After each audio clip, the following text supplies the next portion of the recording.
Chapter 1. The warning in his eyes. I should have kept my mouth shut. That's what I told myself later, when the blood had been mopped up and the police had left, and my hands finally stopped shaking. I should have minded my own business, poured the coffee, collected my tips, and gone home to my cramped studio apartment like I did every other Tuesday night. But something in his eyes stopped me. He'd walked into Romano's diner at 11:47 p.m. I remember because I'd just checked my watch, counting down the last 13 minutes of my shift. The bell above the door chimed, and I looked up from wiping down the counter to see him. Tall, broad-shouldered, wearing a charcoal suit that probably cost more than my car. His dark hair was perfectly styled, his jaw sharp enough to cut glass. And when his eyes swept the empty diner, I felt the temperature drop. He wasn't alone. 3 men flanked him, all wearing similar suits, all carrying themselves like coiled springs. They moved with the kind of precision that made my survival instincts kick in, the ones I'd honed growing up in the wrong part of Brooklyn, where you learned to read danger before it read you. "Sit anywhere," I called out, my voice steadier than I felt. He chose the corner booth. Of course he did. Back to the wall, clear view of both exits. His men positioned themselves strategically, one near the door, one at the counter, one standing just behind his booth like a shadow made flesh. I grabbed a pot of coffee and headed over, my worn sneakers squeaking against the checkered linoleum. Up close, he was even more devastating. Sharp cheekbones, a mouth that looked like it rarely smiled, and eyes the color of whiskey in dim light. There was a small scar cutting through his left eyebrow, and I found myself wondering what kind of fight had put it there. "Coffee?" I asked, keeping my tone professional. He looked up at me, and for a moment, the world narrowed to just us. His gaze moved over my face with an intensity that made heat crawl up my neck. Not sexual, exactly more like he was cataloging every detail, filing me away for future reference. "Please." His voice was deep, textured with an accent I couldn't quite place. Italian, maybe, or Sicilian. I poured, trying not to notice how his hands looked against the white ceramic strong, scarred knuckles, a silver ring on his right hand engraved with something I couldn't make out. The kind of hands that could hurt you. The kind that probably had. "Food?" I asked. "Just coffee. Black." I nodded and turned to leave, but then I saw him. The man in the parking lot, visible through the window. He was crouched beside a black sedan, not hiding, exactly, but not announcing himself either. The streetlight caught the edge of something metallic in his hand. A gun. My heart lurched. I'd seen guns before hell. My brother had been killed by one 3 years ago. I knew that particular glint, that specific shape, and I knew, with the kind of gut certainty that had kept me alive this long, that the man outside wasn't here for a late-night coffee run. I looked back at the man in the booth. He was checking his phone, completely unaware. His bodyguards were focused on the interior, scanning for threats inside the diner, not outside. Every logical cell in my brain screamed at me to walk away. This wasn't my problem. These were clearly dangerous men, the kind you didn't get involved with unless you had a death wish. Whatever drama was unfolding here, I wanted no part of it. But my brother's face flashed through my mind. Michael, 23, shot in a drive-by because he'd been in the wrong place at the wrong time. No warning, no chance. I made my decision in less than a heartbeat. I set the coffee pot down on his table and leaned in close enough to smell his cologne, expensive, cedar and smoke. Close enough to see his pupils dilate slightly as I invaded his space. "Don't move," I whispered, my lips nearly brushing his ear. "There's a man. Outside. Driver's side of the black sedan. He has a gun pointed at this window." He went absolutely still. Not the freeze of fear, the freeze of a predator assessing a threat. "How do you know?" His voice was barely audible, calm as glass. "I grew up in Bed-Stuy. I know what a gun looks like." I straightened, picked up the coffee pot, and smiled like I'd just told him about the daily specials. "Your men are watching the wrong direction." For 3 seconds, nothing happened. Then everything happened at once. He made some kind of gesture so subtle I almost missed it, and suddenly his men were moving. The one by the door slipped outside like smoke. The one at the counter had his hand inside his jacket. The one behind the booth stepped forward, positioning himself between his boss and the window. The man in the booth, my mysterious customer, stood up slowly, his eyes never leaving mine. "Get down." It wasn't a suggestion. He grabbed my wrist and pulled me down just as the window exploded. Glass rained over us like deadly confetti. I heard shouting, the sharp crack of gunfire, the screech of tires. Someone was screaming, maybe me. I couldn't tell. The man's body covered mine completely, one hand cradling my head, the other reaching for something at his hip. The shooting lasted maybe 30 seconds. It felt like hours. When silence finally fell, broken only by car alarms and my ragged breathing, he pulled back just enough to look at me.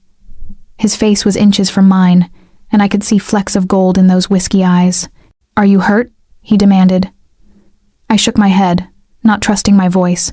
"Good." He stood, pulling me up with him like I weighed nothing. Glass crunched under our feet. The diner looked like a war zone, shattered windows, bullet holes in the walls, coffee spreading across the floor in a dark pool. His men were already cleaning up, moving with efficient precision. One was on the phone, speaking rapid Italian. Another was sweeping glass. The one who'd gone outside returned, dragging someone behind him. I didn't want to look, but I couldn't help it. The man from the parking lot was unconscious, blood streaming from his nose, his gun confiscated. "Boss," the bodyguard said, his tone respectful but urgent. "We need to move. Police will be here in 5 minutes." The boss. Of course. I'd just saved a mob boss. My legs started to shake. The adrenaline was wearing off, replaced by the crushing reality of what I'd done, what I'd gotten involved in. He was still holding my wrist. His thumb pressed against my pulse point, and I wondered if he could feel my heart trying to hammer its way out of my chest. "What's your name?" he asked. "Sophia?" I heard myself say. "Sophia Russo." Something flickered across his face. Recognition? Surprise? It was gone too quickly to read. "Sophia Russo," he repeated, like he was tasting my name. "You saved my life tonight." My voice cracked. "I just saw the gun. I didn't think—" "No," he interrupted, his grip on my wrist tightening fractionally. "You did think. You assessed the situation and made a choice. A brave, foolish choice." I couldn't tell if that was a compliment or a criticism. Sirens wailed in the distance, getting closer. His men shifted restlessly, but he didn't seem concerned. He was still looking at me like I was a puzzle he needed to solve. "You can't stay here," he said. "When the police arrive, they'll have questions. Questions you don't want to answer. I work here. You have to come with me." It wasn't a request. "My men will handle this. Your manager will be compensated for the damage. But you—" His thumb stroked once across my pulse, almost gentle. "You're coming with me." Fear and something else, something dangerous, coiled in my stomach. "Why?" The corner of his mouth lifted, barely a smile. "Because, Sophia Russo, you've just become very valuable, and very, very vulnerable."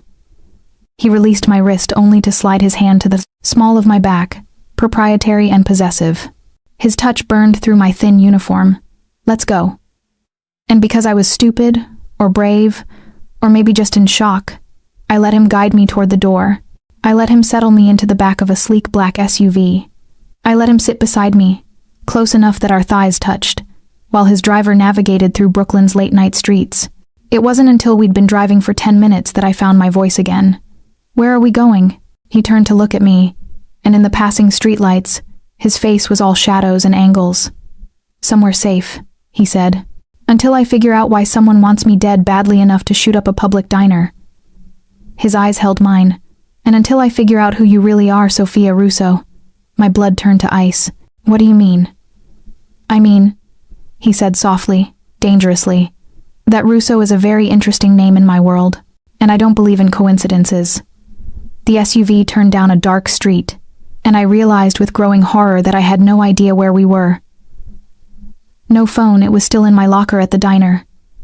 No weapon, no way out. I'd saved his life, and now I was completely at his mercy.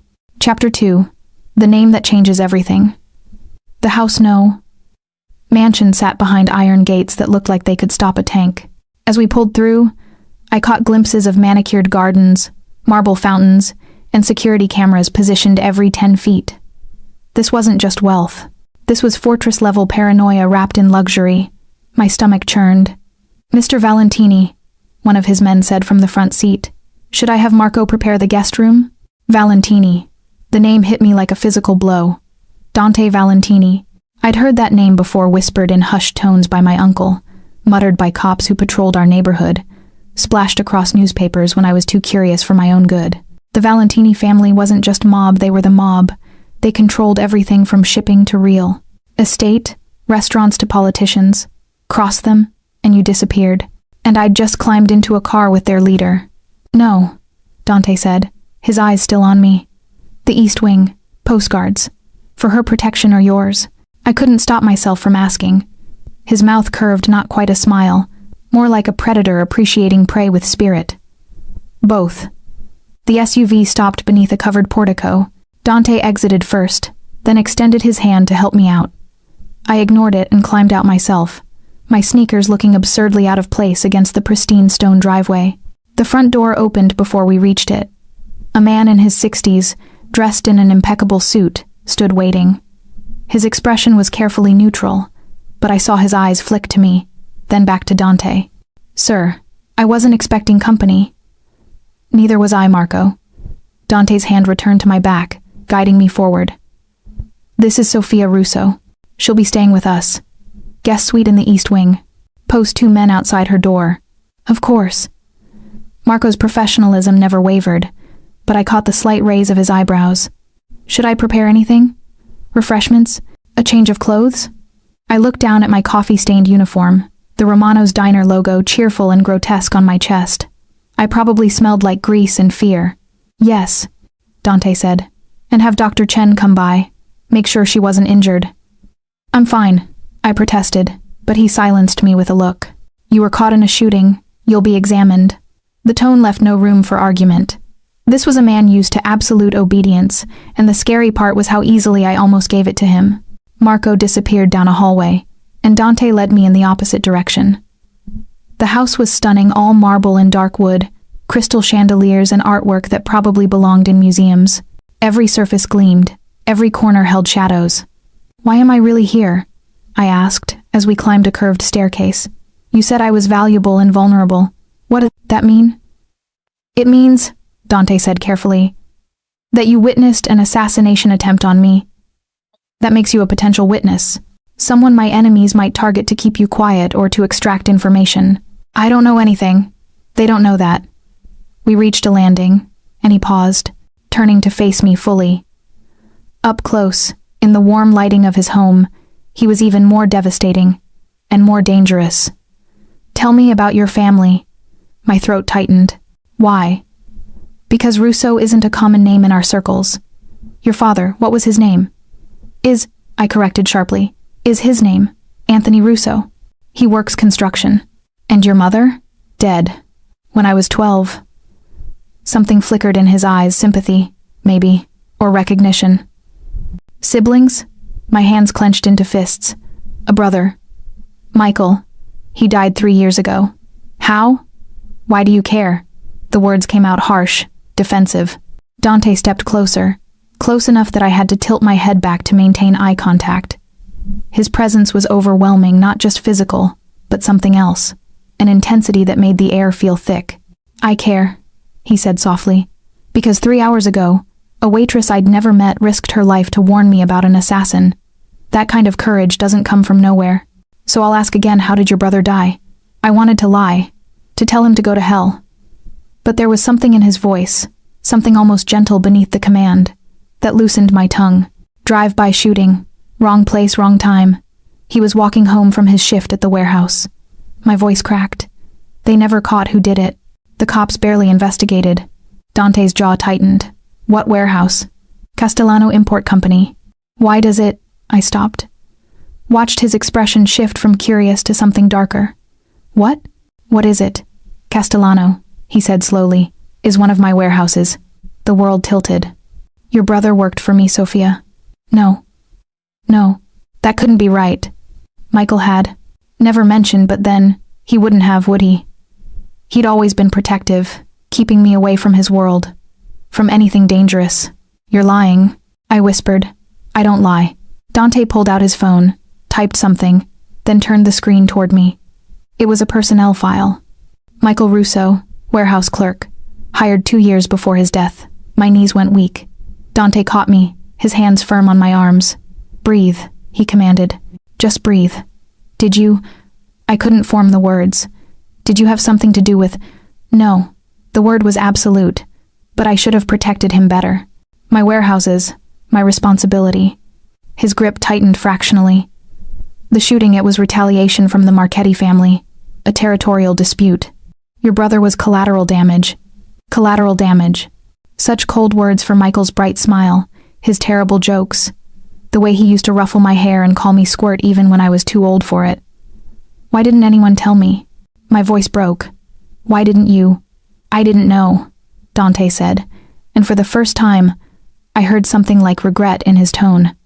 I have hundreds of employees. I can't know every name, every face, but I should have. He stopped, his jaw working.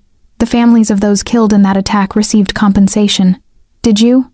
I shook my head. My father had been too proud to accept what he'd called blood money from anyone. Dante cursed softly in Italian. That ends now. You'll be taken care of. I don't want your money, I spat, jerking away from his touch. I want my brother back. I want. The tears came before I could stop them. Hot and angry and 3 years overdue. God, I want him back. For a moment Dante just looked at me. Then, slowly, he pulled me against his chest. His suit jacket was soft against my cheek, and he smelled like cedar and gunpowder and something uniquely him. His hand came up to cradle the back of my head, his touch surprisingly gentle for someone so dangerous. I know, he murmured. I know what it's like to lose someone, to carry that weight. I shouldn't have taken comfort from him. He was a criminal, a killer probably, the head of an empire built on violence and fear, but his heartbeat was steady beneath my ear, and his arms felt safe, and I was so tired of being alone. We stood like that for longer than we should have. Finally I pulled back, wiping my eyes with the back of my hand. This is insane, I said. All of this. I should go home. I should. You can't. His voice was gentle but firm. Not tonight. Not until I know who ordered that hit and why. His fingers brushed my cheek, catching a stray tear. And not until I know you're safe. You don't owe me anything. I owe you everything, he corrected. You saved my life, Sophia Russo. That creates a debt, and I always pay my debts. The way he said it sent a shiver down my spine, not entirely from fear. Marco appeared at the end of the hallway, discreet as a ghost. Sir? The suite is ready, and Dr. Chen is waiting. Dante nodded, then turned back to me. Get some rest. We'll talk more in the morning. And if I want to leave? His smile was sharp as broken glass. Then you'll discover that my hospitality, while genuine, is not optional. Not yet. He was gone before I could respond, his footsteps echoing down the hall. Marco gestured for me to follow, leading me to a room that was bigger than my entire apartment, all cream silk and antique furniture and windows that overlooked gardens lit by soft landscape lighting. If you need anything, Marco said, there's an intercom by the bed. Dr. Chen will be here shortly. He paused at the door. Miss Russo? For what it's worth, you did the right thing tonight. Mr. Valentini is important to many people. Then he closed the door, and I heard the distinct sound of guards taking position outside. I was trapped in a mansion with the most dangerous man in New York, and the terrifying part? I wasn't sure I wanted to escape. Chapter 3. Breakfast with the Devil. I didn't sleep. How could I? Every time I closed my eyes, I saw the muzzle flash through the diner window, heard the crack of gunfire, felt Dante's body covering mine, and underneath it all, one thought circled like a vulture. Michael worked for him. Dr. Chen had been thorough and kind, checking me for injuries I didn't have, offering a sedative I refused. After she left, I showered in the marble bathroom that was probably worth more than a year of my salary, then pulled on the silk pajamas someone had left folded on the bed. They fit perfectly, which was either impressive efficiency or deeply unsettling. When dawn finally broke, painting the gardens gold and rose, I gave up on sleep entirely. I found my uniform cleaned and pressed in the closet, but there was also a selection of other clothes, jeans in my size, soft sweaters, even undergarments still in their packaging. Either Dante had a woman on staff with excellent instincts, or he'd had someone research me. Given that he'd pulled up Michael's employment file within seconds, I suspected the latter. I dressed in the jeans and a gray sweater, then tried the door. It opened immediately. The guards, 2 massive men with earpieces and barely concealed weapons, didn't stop me. But they fell into step behind me as I navigated the maze of hallways. I followed the smell of coffee and found myself in a dining room that looked like something from a period drama. Long table, high ceilings, more crystal and china than any human could possibly need. And at the head of it all, Dante Valentini, reading a newspaper like he didn't have a care in the world. He'd changed into a crisp white shirt, sleeves rolled to his elbows, revealing forearms corded with muscle and scattered with scars. His hair was slightly damp, like he'd showered recently, and morning sunlight caught the strong lines of his face. He looked up as I entered, and something in his expression softened.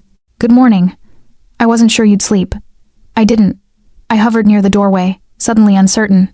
Can I, sit?" He gestured to the chair on his right, not at the far end of the table but close, almost intimate. "Are you hungry?" Before I could answer, Marco appeared with a tray fresh fruit, pastries, eggs, bacon, toast. Enough food for 5 people. "I usually just have coffee," I said, but my stomach betrayed me with a growl. When had I last eaten? Before my shift yesterday, probably. Dante's mouth curved. "Eat, Sophia. You're safe here."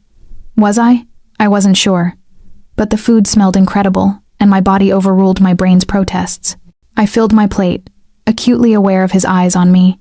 "Did you learn anything?" I asked between bites. "About the shooter?" "Some." He set down his newspaper. "His name was Luca Torino. Hired gun out of Queens. He's been linked to the Zanetti family, one of our rivals." "One of your rivals?" I corrected. "Not mine. I'm not part of this world. You became part of it the moment you warned me." His tone was matter of fact, not unkind. "The Zanettis will want to know how I knew about Torino. They'll review security footage from the diner, piece together what happened, and they'll see you." My appetite vanished. "What does that mean for me?" "It means you stay under my protection until I neutralize the threat." He leaned back, studying me. "I have people looking into whether the Zanettis know your identity yet. If they don't, we have time. If they do," he paused, "then you'll need to stay here longer. Weeks, possibly." "Weeks?" I set down my fork. "I have a job, an apartment, a life. You have a job at a diner that's currently a crime scene, an apartment in a neighborhood with minimal security, and a life that just became exponentially more complicated." His voice gentled slightly. "I'm not trying to be cruel, Sophia. I'm trying to keep you alive." "By imprisoning me? By protecting you?" He leaned forward, his intensity pinning me in place.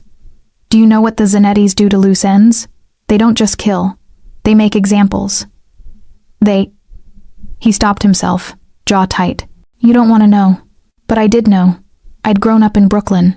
I'd heard the stories, seen the aftermath, bodies found in dumpsters, families that disappeared overnight. "What do you want from me?" I asked quietly. "Why go to all this trouble? You could have just made the problem go away." The euphemism tasted bitter. Dante's eyes darkened. "Is that what you think of me? That I'd kill an innocent woman for witnessing an attack? Isn't that what men like you do?" "Men like me," he repeated, something dangerous in his tone. "You don't know anything about men like me, Sophia. Then tell me." I met his gaze, refusing to look away. "Tell me who Dante Valentini really is." For a long moment, he just looked at me. Then he stood, walked to the window, hands in his pockets. His profile was sharp against the morning light, all hard angles and controlled power. "My father was Salvatore Valentini," he said finally. "He built this empire from nothing. Came over from Sicily with $20 and a dream. By the time he died, he controlled half of New York. His jaw worked. He was also a bastard who ruled through fear and brutality." I stayed quiet, sensing this was important. "When I took over 8 years ago, I made changes. I don't deal in drugs. I don't traffic humans. I don't target civilians." He glanced back at me. "I'm still a criminal, Sophia. I won't pretend otherwise. But I have lines I don't cross. And murdering witnesses is one of them. Murdering innocent women who saved my life is definitely one of them." His smile was wry. "Besides, you intrigue me." My heart stuttered. "I what?" He turned fully, leaning against the window frame. "You're scared. I can see it in your eyes, the way you hold yourself. But you're not backing down. You meet my gaze. You ask questions. You challenge me." He tilted his head. "Most people don't. Maybe most people have better survival instincts. Maybe." He pushed off the window, walking back toward me. Or maybe they're just not brave enough to see me as something other than a monster. He stopped beside my chair, close enough that I had to tilt my head back to see his face. This close, I could see the flecks of gold in his eyes, the faint shadow of stubble along his jaw, the way his shirt pulled across his shoulders. "Are you?" he asked softly. "Brave enough?" My mouth went dry. "I don't know what I am anymore." "Then let me tell you." He reached out slowly, giving me time to pull away. When I didn't, his fingers brushed my jaw, tilting my face up. His touch was warm, careful. "You're Sophia Russo. You're a survivor. You're loyal. You worked 3 jobs to help your father after Michael died, didn't you?" I nodded mutely, wondering how he knew that. "You're compassionate. You risked your life for a stranger. And you're stronger than you think." His thumb traced my cheekbone. "Strong enough to survive in my world, if you choose to. I don't want to be in your world. I know." His voice was almost sad. "But you are. And until I can guarantee your safety, you're staying in it. In this house, under my protection. As what? Your prisoner? I couldn't say the word that suddenly flooded my mind. "As my guest," he said firmly. "Nothing more. Unless..."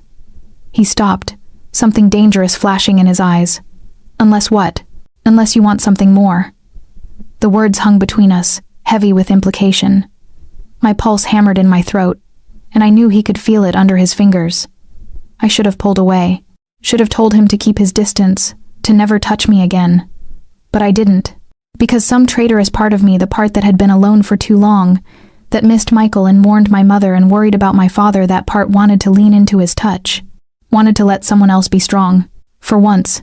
"I don't know what I want," I whispered. "Then we'll figure it out together." He pulled back, but his eyes stayed on mine. "For now, consider yourself under house arrest, if it helps. You'll have access to most of the house. The library, the gardens, the pool. My men will shadow you, but they'll be discreet. And you? I have business to attend to, but I'll be back tonight." He picked up his suit jacket from the back of his chair, shrugging it on. "In the meantime, Marco will get you anything you need. Books, movies, clothes, my phone." I interrupted. "I need to call my father. He'll be worried." Dante's expression shuddered. "Your phone was destroyed in the shooting, and I can't let you contact anyone yet. The Zanettis could be monitoring your family, waiting to see who you reach out to. So would I just disappear? Let my dad think I'm dead?" "I'll handle it," he said. "I'll have one of my people contact the diner, say you had a family emergency and had to leave town. Your father will be told you're safe." "By one of your people? That's supposed to reassure him?" Dante's jaw tightened. "It's the best I can offer right now. I'm sorry." And the scary thing was, he sounded like he meant it. He headed for the door, then paused. "Sophia, last night, when you warned me, why did you do it?" I thought about lying, about saying it was instinct, or that I didn't want blood on my conscience. But something in his eyes demanded honesty. "Because I know what it's like to lose someone without warning," I said quietly, "and I wouldn't wish that on anyone."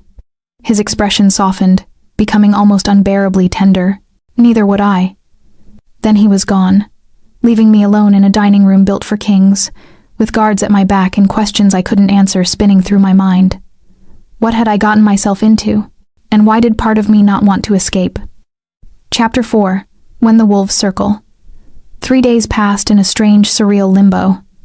I explored the mansion, of sprawling estate that seemed to expand every time I turned a corner.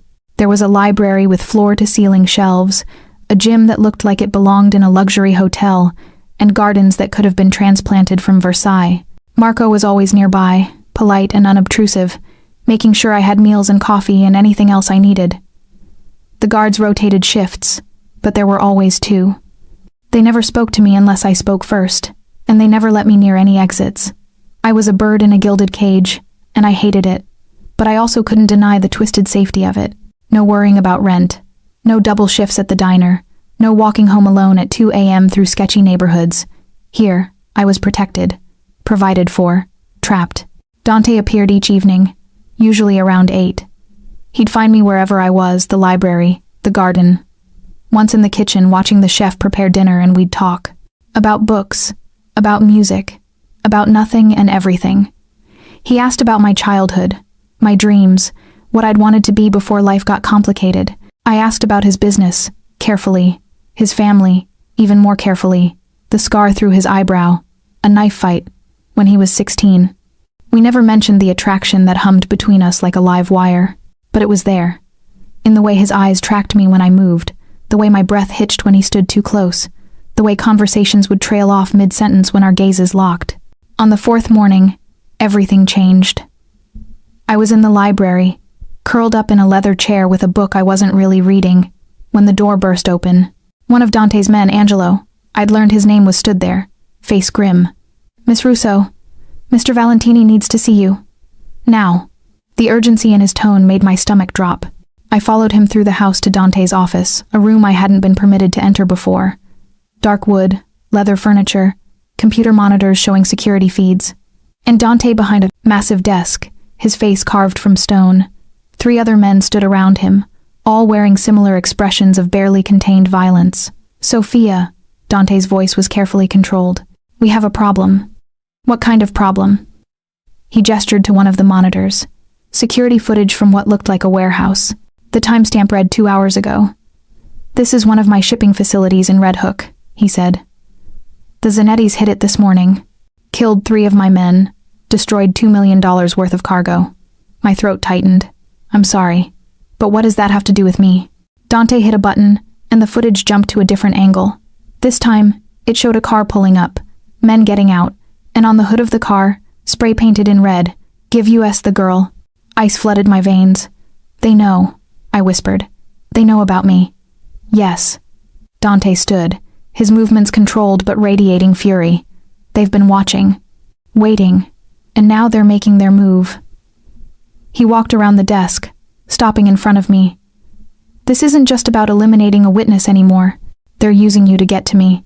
"Why? What's so important about me?" "Because I'm protecting you," he said simply. "Because in our world, that means something. It means you're valuable to me, and anything valuable to me is a target." One of his men stepped forward, a man I'd seen before, older, with silver in his hair. "Boss, we need to consider alternatives. If we give them what they want." "No." Dante's voice cracked like a whip. "Not an option, Roberto. She's one girl. They're hitting our operations, killing our people. How many more do we lose before—" I said no. Dante turned, and the look in his eyes made even Roberto step back. "She stays under my protection. Anyone who suggests otherwise can leave now." Silence fell. The men exchanged glances, but no one moved. "Good," Dante said. "Then we adjust strategy. Double security on all facilities. Pull the shipments from Red Hook, and redistribute. And I want every piece of intelligence we have on Zanetti operations delivered to me by tonight." "What about the girl?" Another man asked, younger, with a scar running down his neck. "She stays here. Maximum security protocol. No one in or out without my personal authorization." Dante glanced at me. "I'm sorry.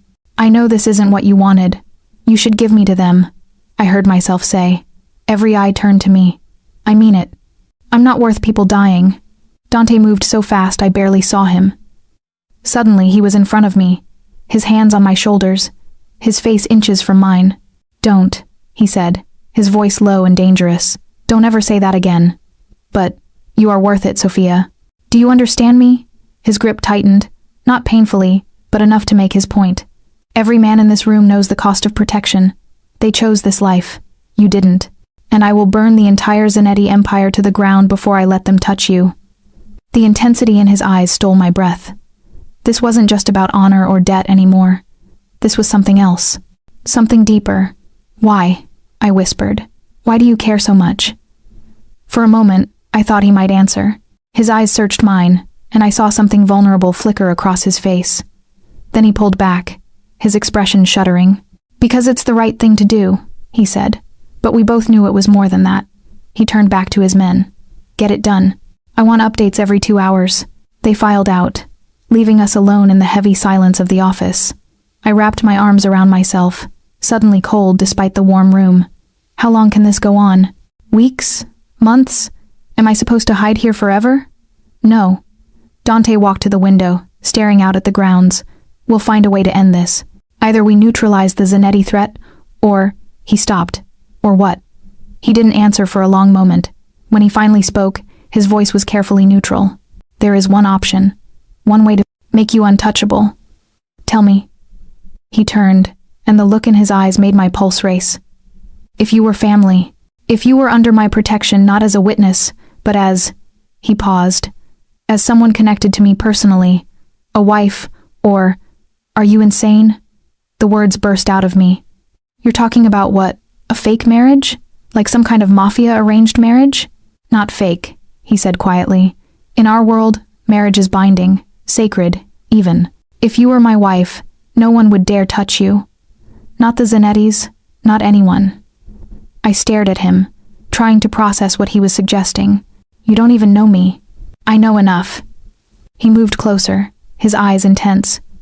I know you're brave, loyal, stronger than you realize. I know you saved my life without hesitation. I know. He stopped, jaw working. I know that I haven't been able to stop thinking about you since the moment you whispered in my ear. My breath caught. Dante, I'm not asking you to decide now, he said quickly. It's just an option, one I wanted you to know existed. He stepped back, creating distance between us. Think about it. In the meantime, you're safe here. Until the next attack, the next warehouse, the next person who dies because of me. Those deaths aren't on you, he said fiercely. They're on the Zanettis, on a system that's been in place long before you entered my life. He moved to his desk, pulling out a folder. I had my people look into your brother's death. The investigation the police dropped. My heart lurched. What did you find? The shooters were Marchetti soldiers. They're all dead now, taken out in retaliation strikes 2 years ago.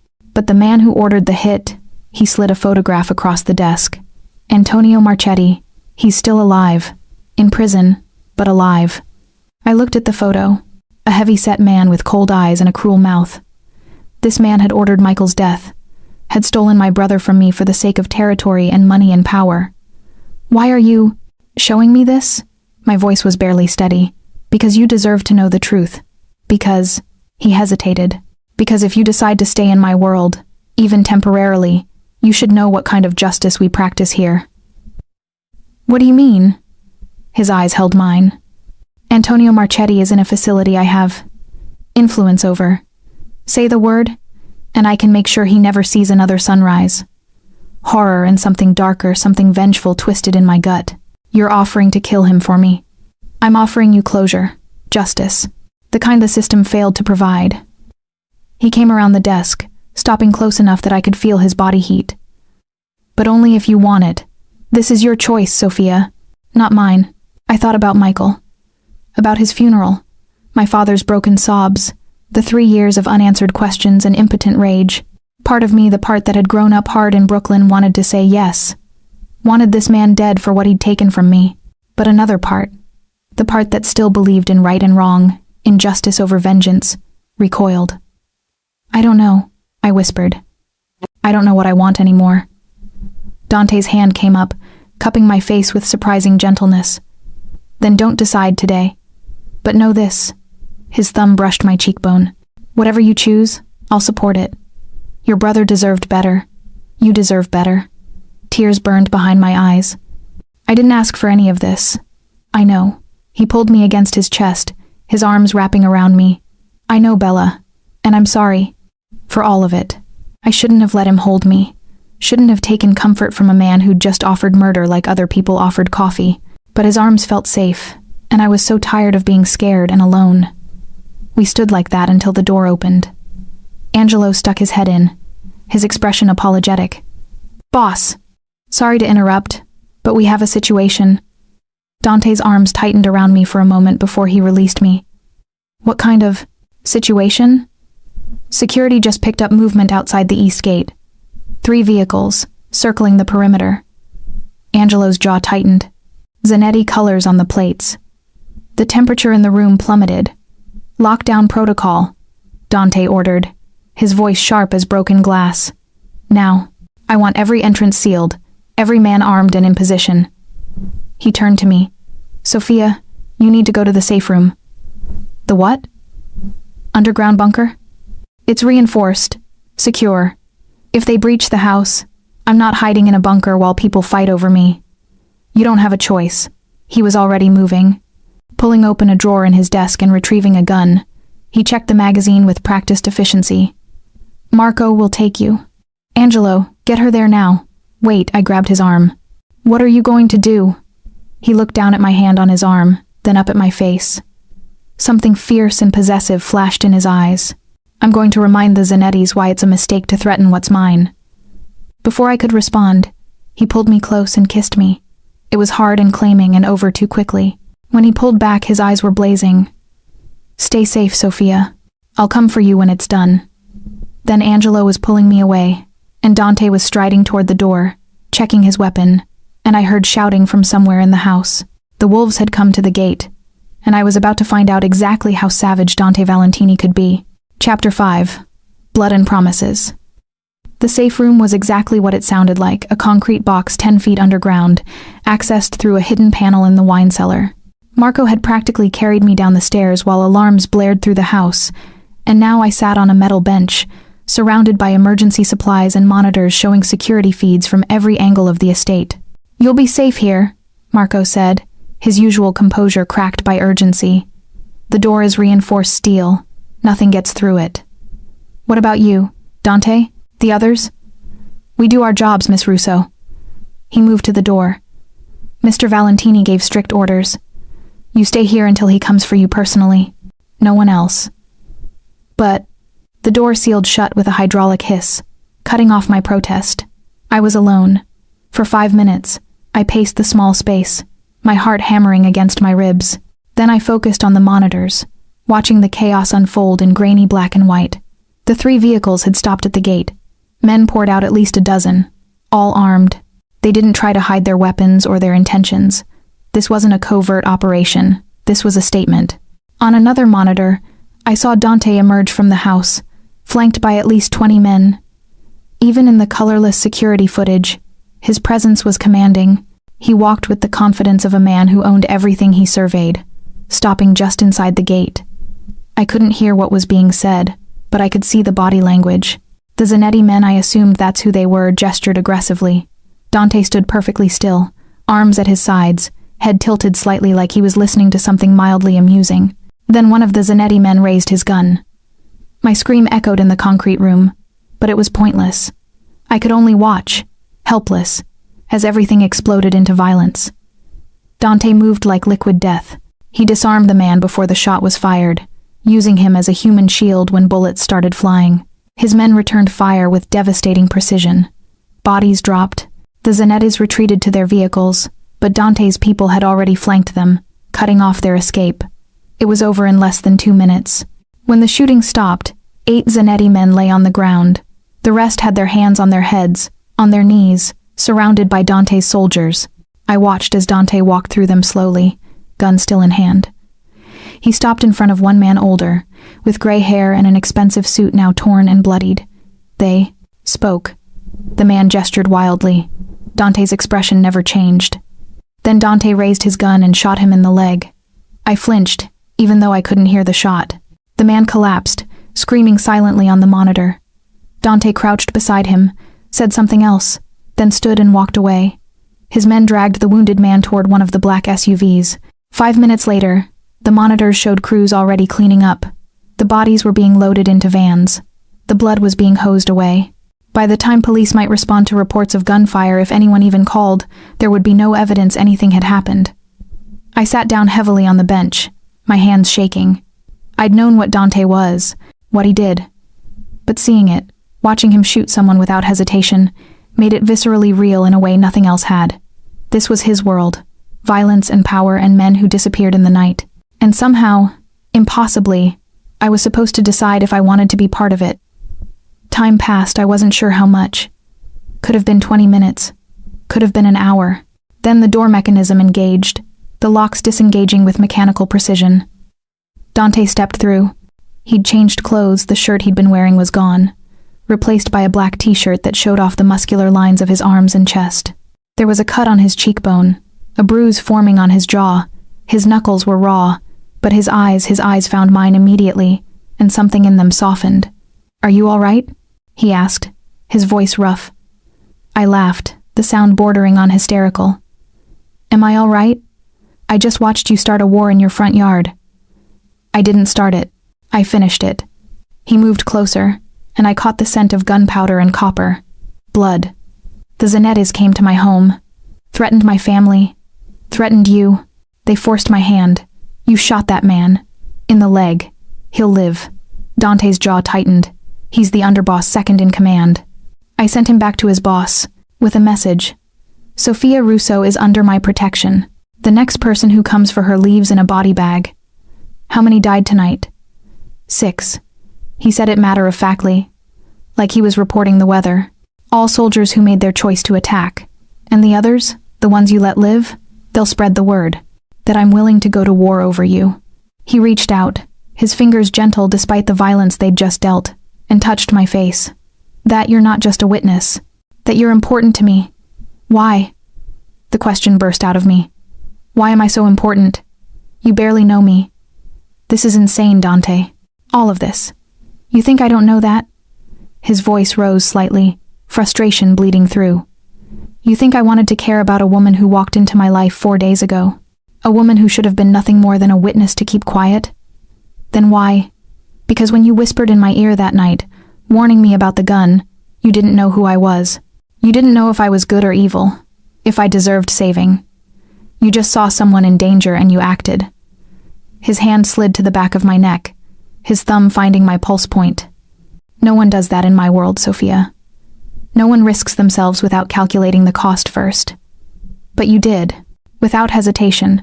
That doesn't mean, and because, he continued, his voice dropping lower, more intense. When I look at you, I see something I thought I'd lost years ago. Hope. The possibility of something beyond blood and money and power. His forehead dropped to mine.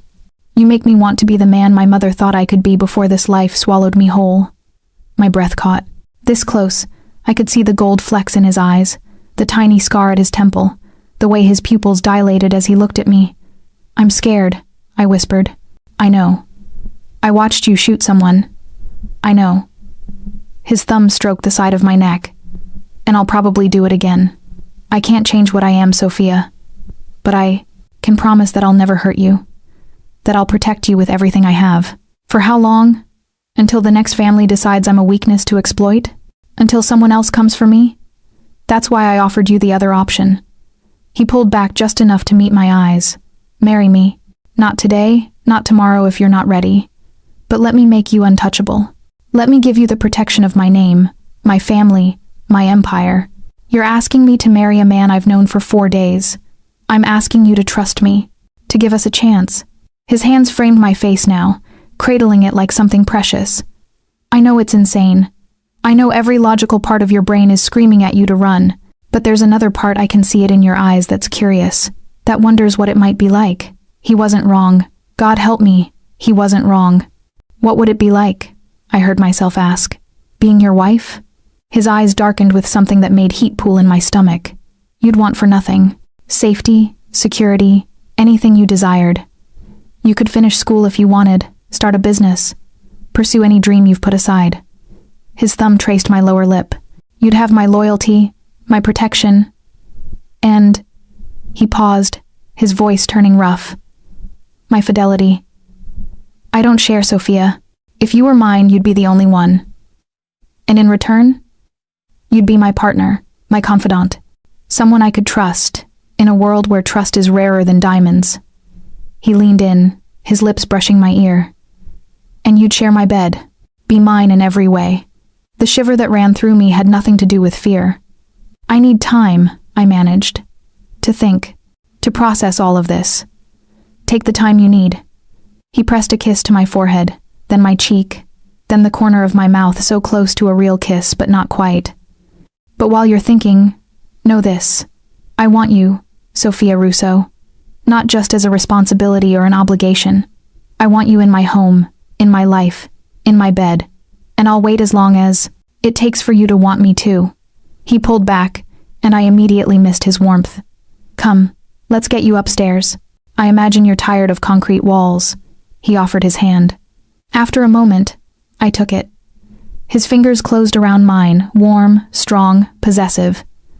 As he led me out of the safe room, through the wine cellar, up into the house where men were still cleaning and patrolling and securing every entrance, I realized something terrifying. I was already starting to want him back, and that might be the most dangerous thing of all. Chapter 6. The file she shouldn't have seen. I didn't sleep again that night. How could I? Knowing that Dante had killed 6 men just hours ago. That blood had been spilled on his pristine driveway because of me? But beneath the horror, something else simmered. Something I didn't want to examine too closely. The way he'd looked at me, the way he'd said mine like it was both promise and prayer, the way my body had responded to his proximity, his touch, the dark desire in his eyes. I was losing my mind. That was the only explanation. Morning came with gray skies and rain pattering against the windows. I dressed in yet another outfit that had mysteriously appeared in my closet designer jeans and a cashmere sweater that probably cost more than my monthly rent and ventured downstairs. The house was quieter than usual. Most of Dante's men were probably out handling the aftermath of last night's battle. Marco greeted me with coffee and fresh pastries, but even he seemed subdued. "Mr. Valentini had to attend to business," he said, answering my unasked question. "He'll return this evening. In the meantime, is there anything you need?" What I needed was answers, understanding, some kind of clarity about what the hell I was supposed to do. "Just the library," I said. "I'll be fine." But when I reached the library, my feet kept walking, down another hallway I hadn't explored, past rooms I'd never entered. The guards followed at a discreet distance, but they didn't stop me. Maybe they'd been told I had free reign of the house. Maybe they were just tired of babysitting. I found myself in a wing that felt different, more personal. Family photos on the walls showing a younger Dante with a beautiful woman who must have been his mother. Awards and certificates from his school years. A locked door I didn't try to open. And then, at the end of the hall, an office door left slightly ajar. I shouldn't have entered. I knew that even as my hand pushed it open. It was smaller than Dante's main office, more intimate. A desk covered with papers and files, a laptop open and sleeping, bookcases lined with leather-bound books.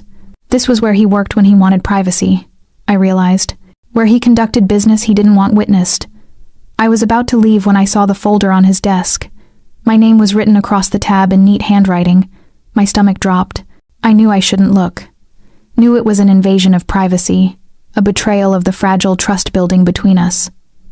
But my hands moved anyway, flipping open the folder. The first page was a dossier, comprehensive, detailed, invasive. My address, my employment history, my bank account balances, pathetically small, my credit score. Photos of me leaving my apartment, walking to the subway, serving customers at the diner. Some of these were recent, taken in the last few weeks, before the shooting, before I'd saved his life. He'd been watching me, investigating me. But why? I flipped to the next page and found the answer. It was a family tree, the Russo family, going back 3 generations. And there, highlighted in yellow, was my grandfather's name, Giovanni Russo. Beside it, in neat annotation, presumed deceased. Former soldado for Castellano family, disappeared 1987 after testifying against underboss. My grandfather had been in the mob. My hands started shaking. I'd never known him, he'd died before I was born. According to my father, a car accident. That's what we'd been told. But according to this file, he'd been a mobster, a rat, someone who'd turned on his own family. And the Castellano family, that was one of the predecessor organizations to what became the Valentini Empire. I'd learned that much from snippets of conversation I'd overheard, which meant my grandfather had betrayed Dante's family. I kept reading, page after page of information that rewrote my entire understanding of my history. My father had been kept out of the life, given a new identity, relocated to Brooklyn. But he'd always been watched, always been monitored, just like I had been. The final page was dated 2 weeks ago, a surveillance report describing me, my routines, my connections, and at the bottom, in Dante's handwriting, assess potential threat level. If necessary, arrange meeting to determine if Russo bloodline carries same betrayal instincts as grandfather. The folder fell from my numb fingers. He'd known. Before the shooting, before I'd warned him about the assassin, he'd already been investigating me. The meeting at the diner hadn't been coincidence. It had been a test, and I'd walked right into it. I was wondering when you'd find that. I spun around. Dante stood in the doorway, still in his coat, rain dampening his hair. His expression was unreadable. "How long have you been watching me?" My voice was surprisingly steady. 3 weeks. Why? He stepped into the room, closing the door behind him. Because 6 weeks ago, I received intelligence that someone with Russo bloodline was making inquiries about my organization, asking questions about my operations, my suppliers, my enemies. That wasn't me. I know that now. He moved closer, and I stepped back. But I needed to be sure. Your grandfather's betrayal cost my father's mentor his life, cost the family millions. The Russo name carries weight in my world, Sophia, not good weight. So you stalked me? Investigated every aspect of my life? Orchestrated some meeting to see if I was a threat? The betrayal tasted like acid. The meeting was coincidence, he said quietly. Or fate, if you believe in such things. I'd been planning to approach you within the week, arrange something more official. But then you walked into that diner on a night I happened to be there, and, he stopped, and you decided to use me. The pieces fell into place with sickening clarity. The assassination attempt. You knew it was coming. His jaw tightened.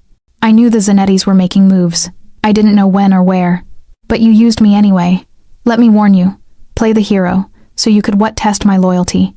See if I'd betray you like my grandfather betrayed yours? At first? Yes. He took another step closer.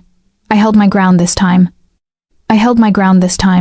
But then you did something I didn't expect. What? You didn't ask for anything in return. Didn't try to leverage your action for gain or advantage. You just... His hand came up, like he wanted to touch me, then dropped. You reminded me that not everyone in this world is calculating and corrupt, that sometimes people are just... Good. Don't. My voice cracked. Don't you dare try to make this romantic. You manipulated me. Used me.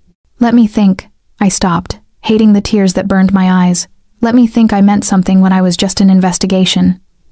You meant everything, he said fiercely. That's the problem, Sophia. You were supposed to be a potential threat to neutralize. Instead, you became... He stopped, his control fracturing for the first time since I'd known him. You became the most important person in my life. You don't even know me. I know you better than you think. I've read every report, watched every surveillance feed. I know you send money to your father every month even though you can barely afford rent. I know you volunteer at the community center on your days off. I know you haven't dated anyone since your brother died because you won't let anyone close enough to hurt you. His eyes burned into mine. I know that you're scared right now, but you're not running. Because part of you, however small, understands why I had to be careful. Understanding doesn't mean forgiving. I'm not asking for forgiveness. He closed the distance between us in 2 strides. I'm asking for a chance, to prove that what started as strategy became something real. How? I demanded. How am I supposed to trust anything you say now? Because I'm telling you the truth. All of it, ugly as it is. He reached out slowly, giving me time to pull away. When I didn't, his hands cupped my face. Yes, I investigated you. Yes, I was prepared to neutralize you if necessary. But that was before I knew you, before you saved my life, before you challenged me and questioned me and made me want to be better. Pretty words. True words. His thumb brushed away a tear I hadn't realized had fallen. I'm not a good man, Sophia. I've done terrible things. I'll probably do more terrible things. But with you... His voice turned rough. With you, I want to try. I wanted to push him away. To demand he take me home, end this nightmare. Let me go back to my simple, safe, boring life. But I couldn't. Because he was right about one thing. Part of me understood. In his world, trust was currency. Betrayal was death. Of course he'd investigated me. Of course he'd been careful. The fact that he'd changed his mind, that he'd chosen to protect me despite my bloodline, despite the risk that meant something. Didn't it? I need space, I said finally. I need time to think without you standing here, touching me, making it hard to what? To remember why I should be furious with you. His mouth curved, not quite a smile, but close. Take your space. Take your time. But know that the offer still stands. Marry me, Sophia. Let me spend the rest of my life proving that you can trust me. That's insane. Probably. He leaned in, pressing a kiss to my forehead that felt like a brand. But I've never wanted anything more. Then he released me and walked out, leaving me alone with a file full of secrets and a heart that didn't know whether to break or surrender. I sank into the desk chair, my mind spinning, Everything I'd thought about our meeting, our connection, had been built on lies, or half-truths, at least. But did that change how I felt? The way my pulse raced when he looked at me? The way I felt safest in his arms despite knowing what those arms had done? Outside, thunder rumbled. The storm was getting worse, and I had no idea how to weather it. Chapter 7. When His Empire Burns. I spent the rest of the day alone, processing everything I'd learned. By evening, I'd reached an uncomfortable conclusion. I was still alive because Dante had chosen to protect me despite his suspicions. He could have eliminated the threat I represented. He could have used me and discarded me. Instead, he'd gone to war for me. That had to count for something. Even if the foundation of our relationship was twisted and complicated and built on surveillance and secrets, didn't it?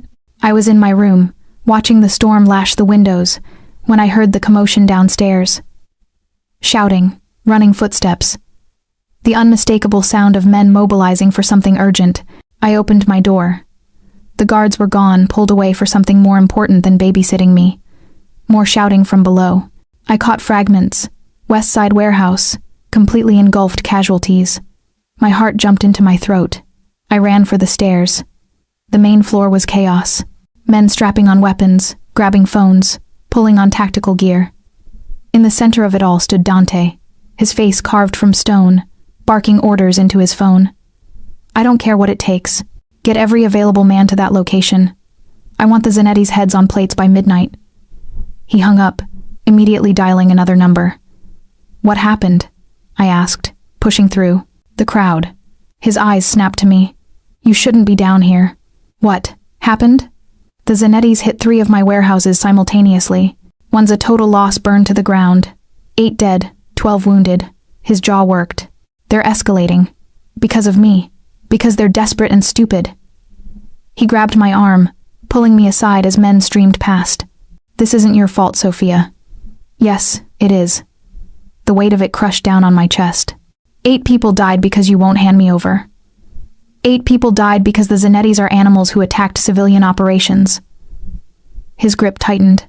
Don't you dare take that on yourself. How can I not? Tears burned my eyes. How many more have to die? How much of your empire has to burn before you, all of it?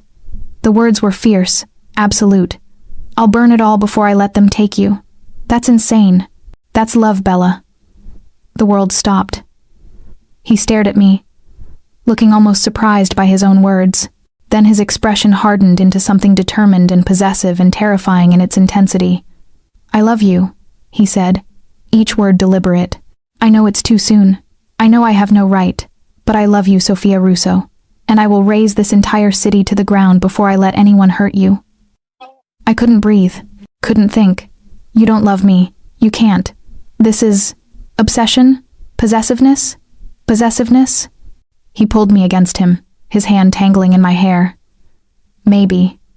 But it's also real. More real than anything I've felt in 10 years. Boss. Angelo ran up, breathless. The feds are sniffing around the warehouse sites. We need to move our cleanup crews before... Handle it, Dante said without looking away from me.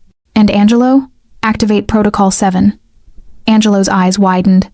Sir, that's... now. Yes, sir. He disappeared into the chaos. What's Protocol 7? I asked. Total war. Dante's eyes burned into mine. I'm done playing defense. Done letting them think they have any power here. By tomorrow morning, the Zanetti family will cease to exist. Horror and something darker, something satisfied warred in my chest. You're going to kill them all. Yes, because they threatened me. Because they touched what's mine. He cupped my face, forcing me to meet his gaze. And because if I don't end this now, it never ends. There will always be another threat, another family seeing you as leverage. I need to make an example so complete, so brutal, that no one ever makes that mistake again. This is who you are, I whispered. This is what your world is. Yes, no apology in his voice, no shame. This is what I am, Sophia. A monster who protects what he loves by being more monstrous than anyone else. His thumb brushed my cheekbone. Can you live with that? Could I? I thought about my brother, gunned down with no justice. I thought about the Marchetti underboss who'd ordered it, still alive, still comfortable in his prison cell. I thought about the Zanetti soldiers who'd come to this house, who'd killed 8 people tonight, who would kill more tomorrow if given the chance. And I thought about Dante, cold and calculating and dangerous, but also passionate and protective and somehow, impossibly, in love with me. I don't know, I admitted. Something flickered in his eyes, disappointment? Resignation? Then he kissed me. It wasn't gentle like before. This was claiming and desperate and raw, his hand fisted in my hair, tilting my head back, and I gasped against his mouth. He took advantage, deepening the kiss until I couldn't remember why I'd been pulling away. My hands found his shirt, gripping the fabric, pulling him closer even as my mind screamed that this was wrong, this was dangerous, this was perfect. He kissed like he did everything else with absolute focus and devastating intensity. Like I was the only thing in the world that mattered. Like he could pour all his dark, twisted love into this one connection between us. When he finally pulled back, we were both breathing hard. "I have to go," he said, his voice rough. "I have men to lead, enemies to kill, an empire to defend. Dante, stay here, stay safe." He kissed me once more, quick and hard. "And think about what I said, about marrying me, about choosing this life, with all its darkness and danger, because I'm done pretending I can let you go." Then he was gone, swept up in the tide of men and weapons and violence. I stood there, alone in the foyer, my lips still tingling from his kiss, my heart racing, my mind a mess of confusion and fear and desire. Through the windows, I watched them leave a convoy of black SUVs disappearing into the rainy night. Going to war. Because of me. I returned to my room, locked the door, and lay on the bed, fully clothed. Outside, thunder rolled. Somewhere in the city, men were dying. Blood was being spilled. All because I'd whispered 3 words to a dangerous man in a diner. "Don't move." If I could go back, would I? Would I stay silent? Let him die? Save myself from this nightmare? The answer came immediately, viscerally. No. I'd save him again. Every time. Because despite everything, the lies, the violence, the impossible situation, I was falling for Dante Valentini. God help me. I was falling for the monster. Chapter 8. The choice that changes everything. I must have fallen asleep, because I woke to hands shaking my shoulders and Marco's urgent voice. "Miss Russo, you need to wake up. Now." I bolted upright, my heart hammering. "What? What's wrong?" "Mr. Valentini is requesting your presence. Immediately." His face was grim. "It's important." I followed him through the dark house, past guards who wouldn't meet my eyes, down corridors that felt colder than usual. Dawn was just breaking, gray light filtering through windows, and I realized Dante had been gone all night. Marco led me to the main office, the one I'd been forbidden from entering before. He knocked once, then opened the door. The room was full of men. Dante's inner circle, I realized, all looking exhausted and blood-spattered. And in the center, tied to a chair, was a man I didn't recognize. His face was battered, one eye swollen shut, blood dripping from his nose. Dante stood beside him, perfectly still, perfectly controlled. But when his eyes found mine, something in them made my stomach drop. "Sophia," he said quietly, "come here." I forced my legs to move. The man in the chair tracked me with his good eye, and I saw recognition there, and fear. "Who is this?" I asked. "This," Dante said, his hand settling possessively on my lower back, "is Marco Zanetti, the Don's youngest son. He was part of tonight's attack on my warehouses. The young man he couldn't have been more than 25 spat blood onto the expensive carpet." "Fuck you, Valentini." Dante's expression didn't change. "Marco here has offered me information. The locations of his family's operations, their suppliers, their political connections, everything I need to dismantle the Zanetti empire completely." He paused. "In exchange for his life." "And you're telling me this why?" Dante's hand tightened on my back. "Because I want you to decide his fate." The world tilted. "What?" "You wanted to know what justice looks like in my world. You wanted to understand the cost of being with me." His eyes held mine. "So I'm giving you a choice. Marco Zanetti lives or dies by your word." "No." I stepped back, or tried to. His hand kept me in place. "No, I can't, I won't. He was there tonight, Sophia. He helped plan the warehouse attacks. 8 men died because of him. Families destroyed. Children left without fathers." Dante's voice was calm, clinical. "He also gave the order to have you abducted and killed once the initial attacks failed." My blood turned to ice. I looked at Marco, who met my gaze with defiant hatred. "She's nothing," he spat. "Just a whore you're fucking. But you're willing to start a war over her? You're weak, Valentini. Your father would be ashamed." Dante moved so fast I barely saw it. His fist connected with Marco's jaw, snapping his head back. Blood sprayed. "Watch your mouth when you speak about my wife." "I'm not your wife," I said automatically. "Not yet." Dante straightened, flexing his bruised knuckles. "But you will be, once you understand what that means." He turned back to me. "So choose, Bella. Does he live? Do I show mercy to a man who wanted you dead? Or does he die? Do I make an example that will echo through every family in this city?" "This isn't fair," I whispered. "You can't ask me to." "I can. I am." He moved closer, his voice dropping so only I could hear. "You wanted to know who I really am. This is it, Sophia. This is the choice I make every day. Life or death, mercy or vengeance, justice or survival." His hand cupped my face. "Now you make it with me." I looked at Marco Zanetti, 25 years old, someone's son, maybe someone's brother, a person, however terrible his actions, but also someone who'd wanted me dead, who'd killed 8 people tonight, who would kill more if given the chance. "What happens if I say spare him?" I asked. "He goes into witness protection, testifies against his family, lives the rest of his life looking over his shoulder, knowing he betrayed his blood." Dante's thumb stroked my cheekbone. "And the Zanettis will see it as weakness. Other families will test me. More attacks will come. And if I say kill him, he dies. Quickly, if you're merciful. Slowly, if you're not. His body is found in a place that sends a message, and every family in New York learns that Sophia Russo is untouchable, that I will end bloodlines to protect what's mine." The weight of it crushed down on me. This wasn't just about one man's life. It was about stepping into Dante's world completely, accepting the darkness, becoming complicit in the violence. It was about choosing him.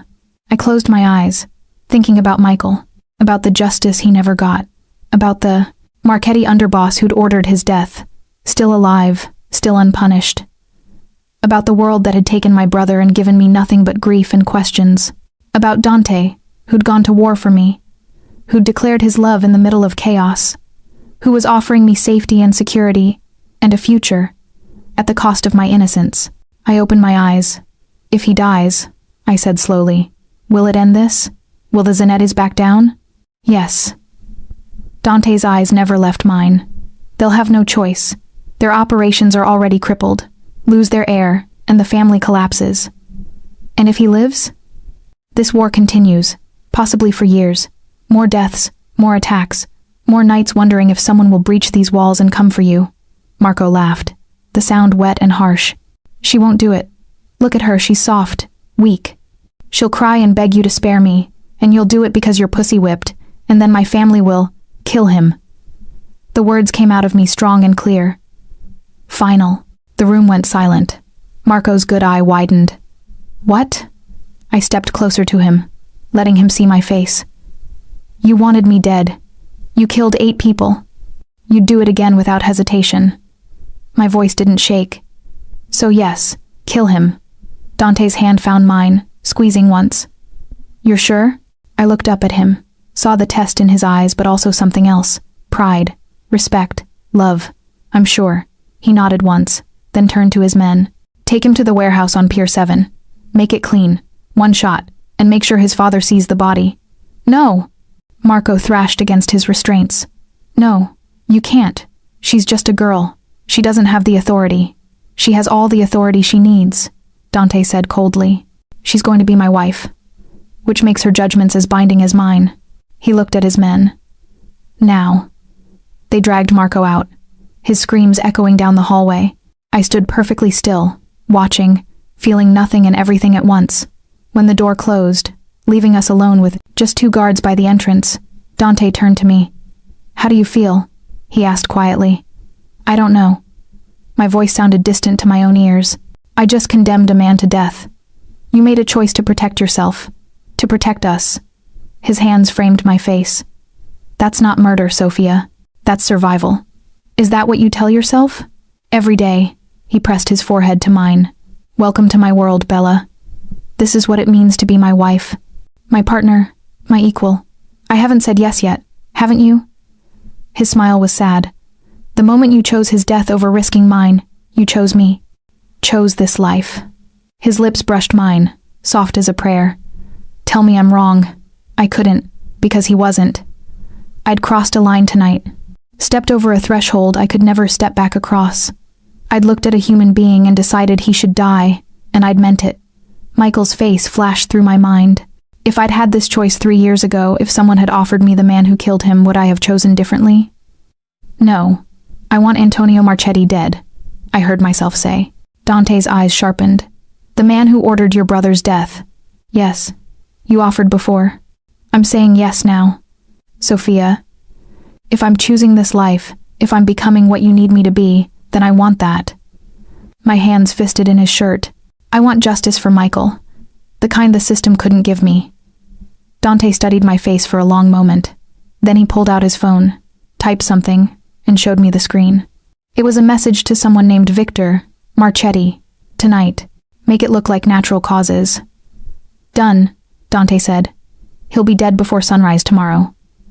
The satisfaction that flooded through me should have horrified me. Instead, it felt like a weight lifting. Thank you, I whispered. Don't thank me. He kissed my forehead, my cheeks, my lips. We're protecting each other now. That's what partners do. Partners, I repeated. Not just wife, my partner, my equal in everything. His arms wrapped around me, solid and safe. Marry me, Sophia. Make it official. Make it real. I should have said no. Should have asked for more time, more space, more rationality. But I was done being rational. Yes, I said. I'll marry you. His eyes blazed. Say it again. I'll marry you, Dante Valentini. He kissed me then, deep and claiming and full of dark promise. When he pulled back, his smile was pure satisfaction. Tomorrow, he said. I'll have the papers drawn up. We'll make it legal within the week. That fast? I'm not giving you time to change your mind. He kissed me again, softer this time. Besides, I want you in my bed, as my wife. No more separate rooms, no more guards between us, just you and me. Heat pooled in my stomach. Dante, I know you're scared. I know this is fast. His thumb traced my jaw. But I'll be patient. We'll take things at your pace. Everything except the marriage itself that happens this week. You're very bossy. I'm a mob boss. It's in the job description. His smile turned wicked, but I can be very accommodating in other areas, once you're ready. The promise in his eyes made me shiver. I should probably call my father, I said. Tell him I'm getting married. Dante's expression shuddered slightly. About that. He doesn't know where I am, does he? He knows you're safe. That's all he needs to know for now. Dante's jaw tightened. Once we're married, once you're protected by my name, then we can arrange a meeting, but not before. The Zanettis might be crippled, but they still have resources. I won't risk them using your father to get to you. He'll worry. He'll survive. Dante's tone brooked no argument. I'm protecting you, Sophia. That means keeping you isolated until the threat is completely neutralized. You'll thank me later. I should have argued, should have insisted on my right to contact my own father, but I was tired of fighting, of questioning, of resisting the inevitable pull toward this dangerous, complicated man. Okay, I said. We do it your way. Our way, he corrected. You're my partner now, remember? Your opinions matter. Your decisions have weight. He kissed me once more. Now, it's almost dawn, and you haven't slept. Come. He led me out of the office, up the stairs, but instead of stopping at my room, he continued to the master suite at the end of the hall. Dante, not for sex, he said, reading my hesitation. Just for sleep. I want you in my arms. I want to hold you. That's all. The vulnerability in his voice undid me. Okay, I whispered. His room was massive, all dark wood and leather and masculine elegance. The bed could have fit 5 people comfortably. He kicked off his shoes, shrugged out of his jacket, and pulled back the covers. Come here. I climbed in, still fully dressed. He settled beside me, pulling me against his chest, his arms wrapping around me like a shield. Sleep, he murmured into my hair. I've got you. And despite everything, the violence, the death, the impossible choices, I felt safe. I felt home. I love you, I whispered. His arms tightened. Say it again. I love you, Dante. His breath shuddered against my temple. I'll spend every day earning those words.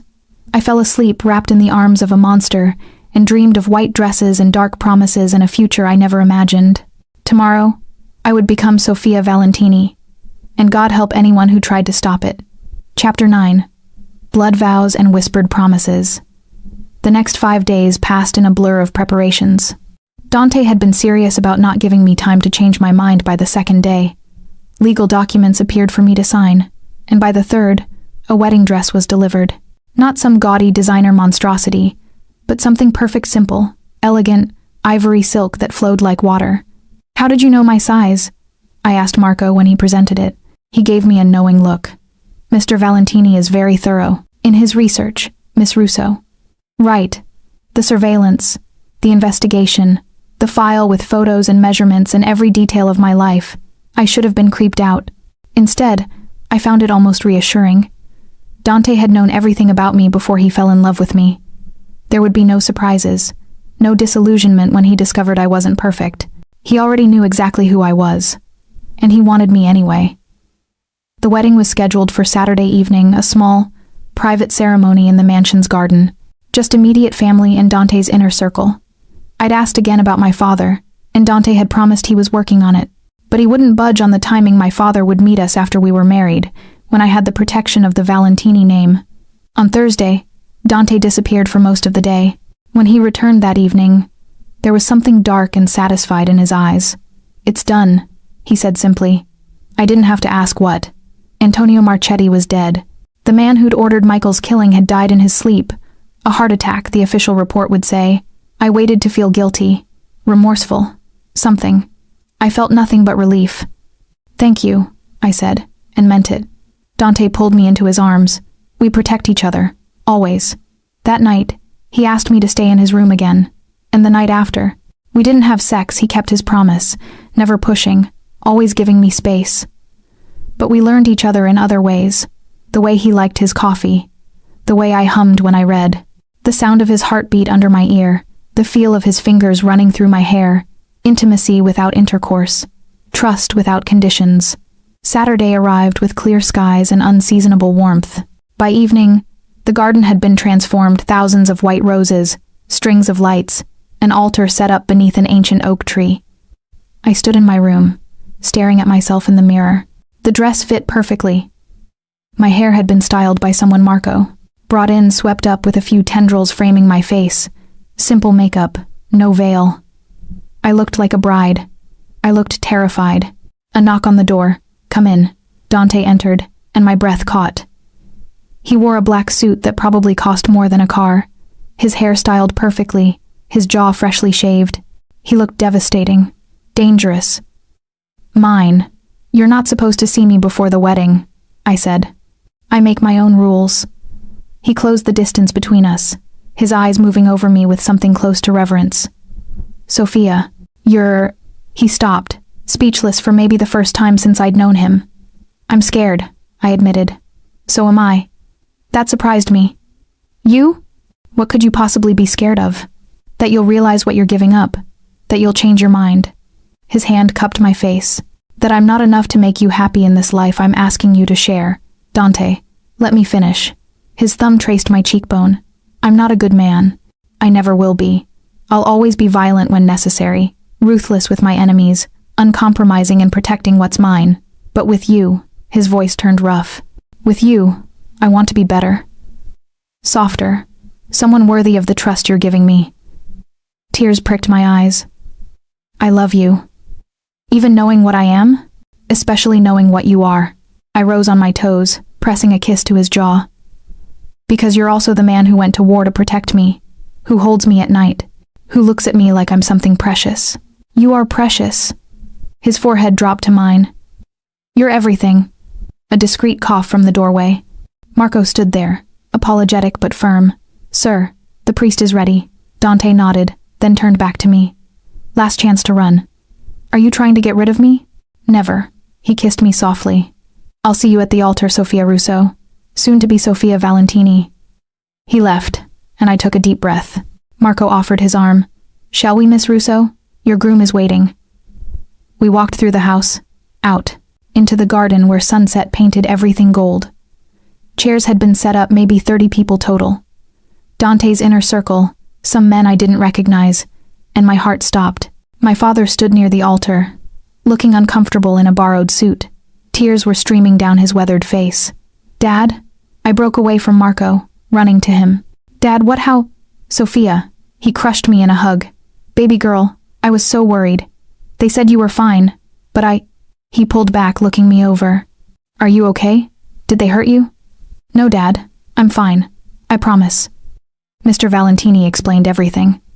My father's voice was hard, protective, about the danger, about why you couldn't contact me. His eyes found Dante across the garden. He asked for my blessing, said he wouldn't marry you without it. "He did?" "He did." My father's jaw worked. "I don't like his world, Sophia. I don't like what he is. But," he cupped my face, "the way he looks at you, like you hung the moon, like he'd burn the world to keep you safe. That's how I looked at your mother." Fresh tears spilled over. "I love him, Dad." "I know you do, baby. I can see it." He kissed my forehead. Michael would approve. He always said you needed someone strong enough to handle your stubborn streak. The mention of Michael made my chest ache. I miss him. Me too. Every day. My father took my hand. "But he'd want you to be happy, safe. And if this man can give you that," he glanced at Dante again, "then you have my blessing." Music started a string quartet I hadn't noticed before. My father offered his arm, and together we walked down the makeshift aisle. Dante waited at the altar, his eyes locked on me with an intensity that made everything else fade away. When we reached him, my father placed my hand in Dante's, then stepped back. "Take care of my daughter," he said quietly. "With my life," Dante promised. The priest began the ceremony short, traditional, in Italian that I barely understood. But I understood the important parts. The vows, the promises. "Do you, Dante Salvatore Valentini, take Sophia Marie Russo to be your lawfully wedded wife, to have and to hold, in sickness and in health, for richer or poorer, until death do you part?" "I do." His voice was strong, certain. "And do you, Sophia Marie Russo, take Dante Salvatore Valentini to be your lawfully wedded husband, to have and to hold, in sickness and in health, for richer or poorer, until death do you part?" This was it. My last chance to back out. To choose safety over love, simplicity over complexity. I looked at Dante, at the man who'd investigated me and protected me and loved me despite every logical reason not to. The man who'd made me question everything I thought I knew about right and wrong, justice and mercy. The man who'd made me feel more alive than I had in years. "I do." His smile was brilliant, possessive, triumphant. The priest continued, blessing our union, but I barely heard it. I was drowning in Dante's eyes, in the promise I saw there. "I now pronounce you husband and wife. You may kiss your bride." Dante's hands cradled my face, and he kissed me like he'd been waiting his entire life for this moment, deep and claiming, and full of dark promise. When we finally pulled apart, I was breathless. "Mine," he murmured against my lips. "Yours," I agreed. Applause erupted. We turned to face our guests, my father crying openly, Dante's men grinning, Marco looking satisfied. We'd done it. I was Sophia Valentini now.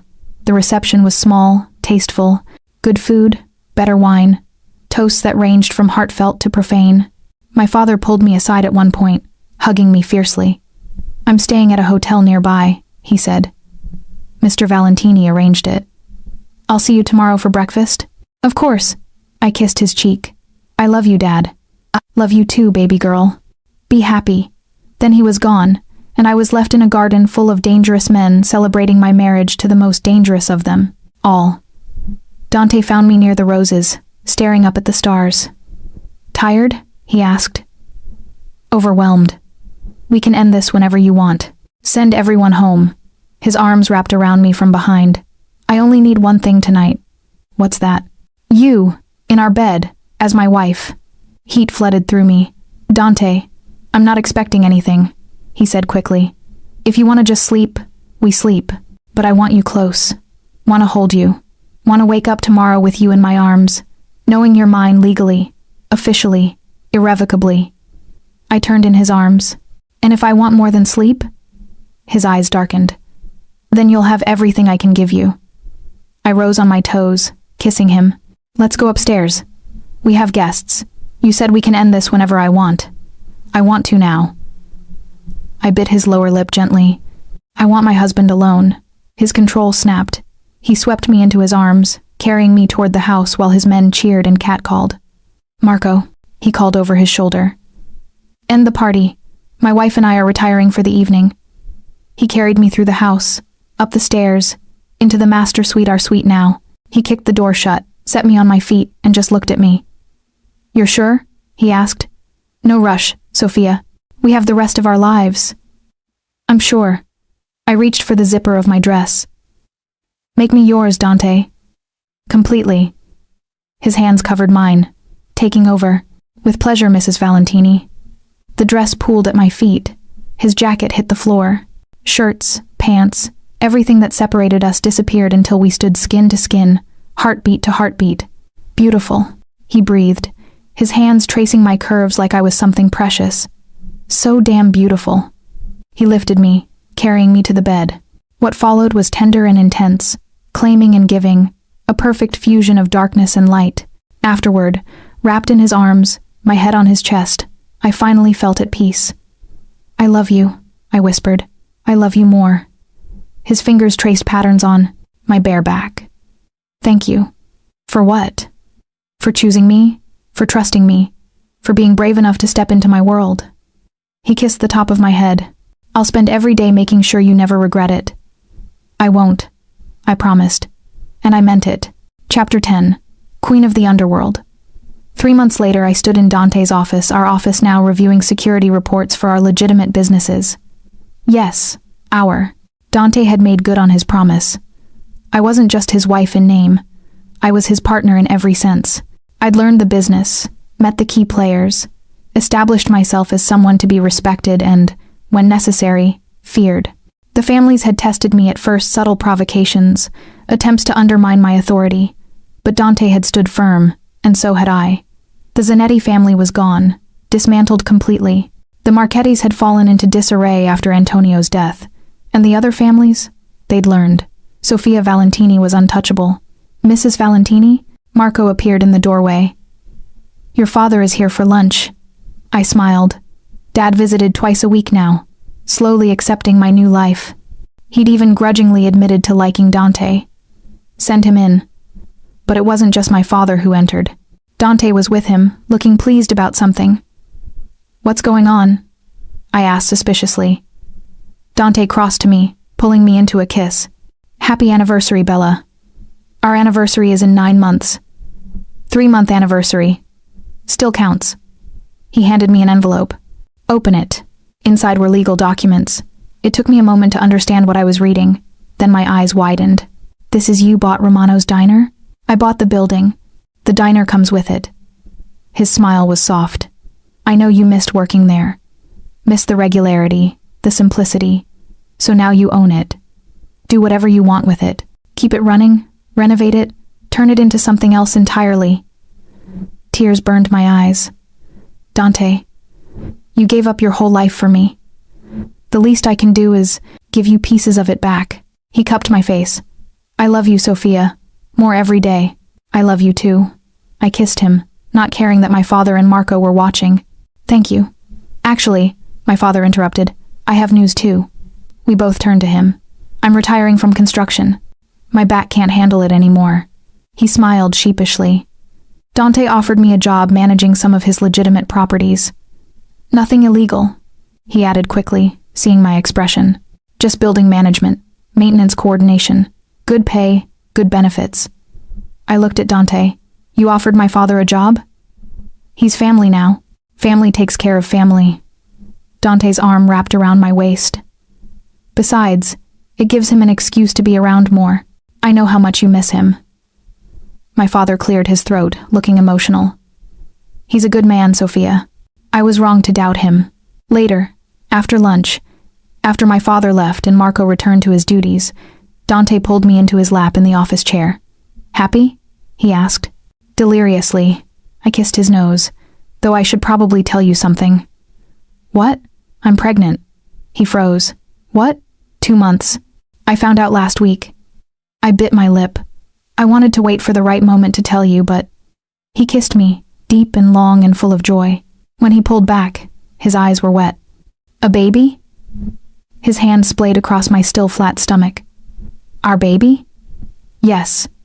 I'm going to be a father. Wonder filled his voice. Sophia, He stopped, overwhelmed.